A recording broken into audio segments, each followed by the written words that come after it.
السلام علیکم۔ ویڈیو کی طرف جانے سے پہلے میری آپ سے گزارش ہے کہ آپ اس چینل کو ضرور سبسکرائب کریں تاکہ ہر نئی آنے والی ویڈیو آپ تک پہنچ سکے۔ بکھری ہے میری داستان محمد اظہار الحق کی خود نوشت کا پہلا حصہ ہے جو حال ہی میں شائع ہوا۔ ضخامت کم رکھنے کے لیے انہوں نے آپ بیتی کو 2 حصوں میں تقسیم کیا ہے۔ ان کا موقف ہے کہ یہ سوشل میڈیا کا دور ہے، توجہ کا پھیلاؤ کم ہو گیا ہے، اس لیے کتاب کو ضخیم نہیں ہونا چاہیے۔ میں ان سے اتفاق نہیں کرتا کیونکہ موٹی کتابوں اور طویل ڈرامہ سیریز کا وقت واپس آ چکا ہے۔ آپ کو اگر یقین نہ آئے تو ہیری پوٹر سے لے کر منی ہیسٹ تک دیکھ لیں، آپ مان جائیں گے۔ بہرحال اظہار صاحب کی یہ خود نوشت روایتی خود نوشت سے نہیں ہے۔ انہوں نے اکبر اعلیٰ آبادی کی بتائی ہوئی اس ترتیب کو مکمل طور پر نظر انداز کیا ہے کہ BA کیا، نوکر ہوئے، پینشن ملی، پھر مر گئے۔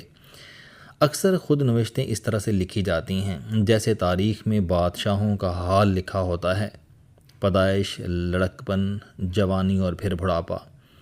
اظہار صاحب نے ایسا نہیں کیا۔ انہوں نے آغاز ڈھاکہ سے کیا ہے جہاں وہ 19 برس کی عمر میں MA کرنے گئے تھے۔ 3 سالہ قیام کے دوران ان کا رویہ دوسرے مغربی پاکستانیوں یا پنجابیوں سے مختلف تھا۔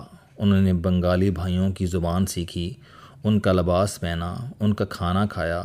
بنگالی دوستوں نے بھی انہیں ہاتھوں ہاتھ لیا، یہ انہیں اپنے گھر بھی لے کر گئے اور یہ آج تک ان سے رابطے میں بھی ہیں۔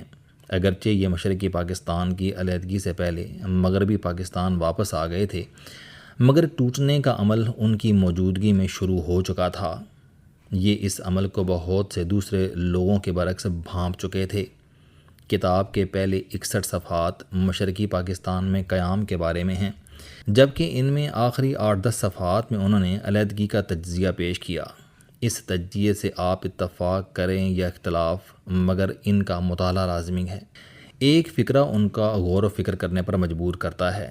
کسی بھی سیاسی یا اخلاقی قانون کی روح سے عوامی لیگ کو مرکز میں حکومت بنانے کا حق حاصل تھا۔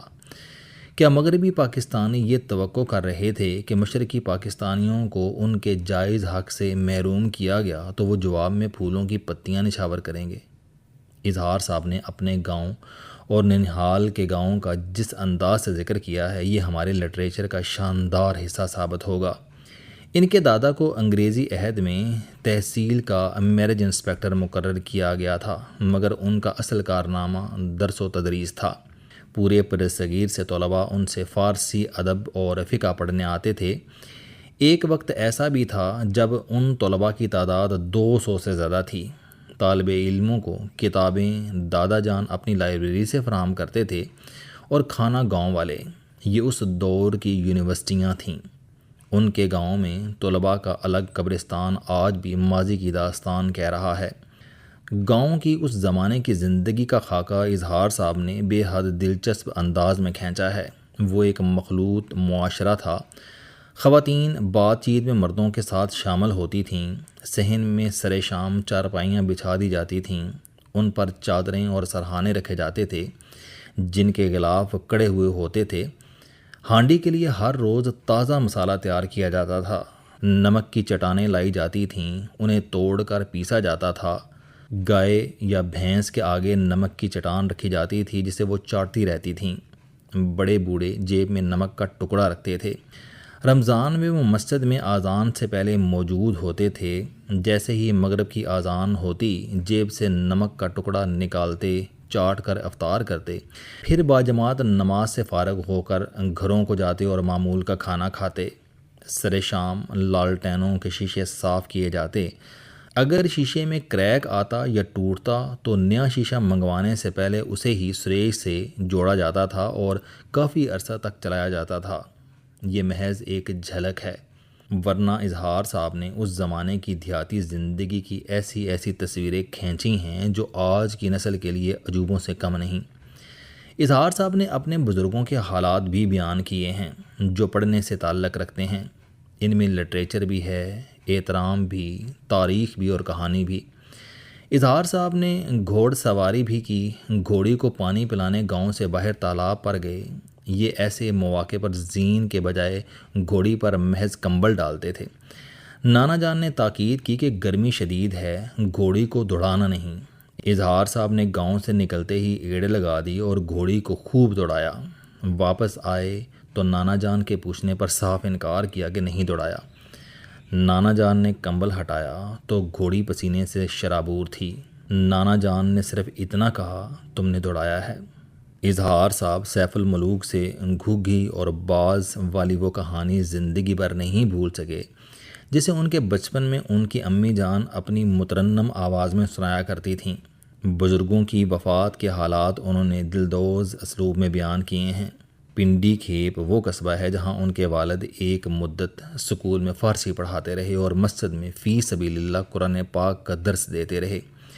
اظہار صاحب نے اس قصبے سے میٹرک کیا۔ یہ قصبہ ساری زندگی ان کے دل سے نہیں نکلا۔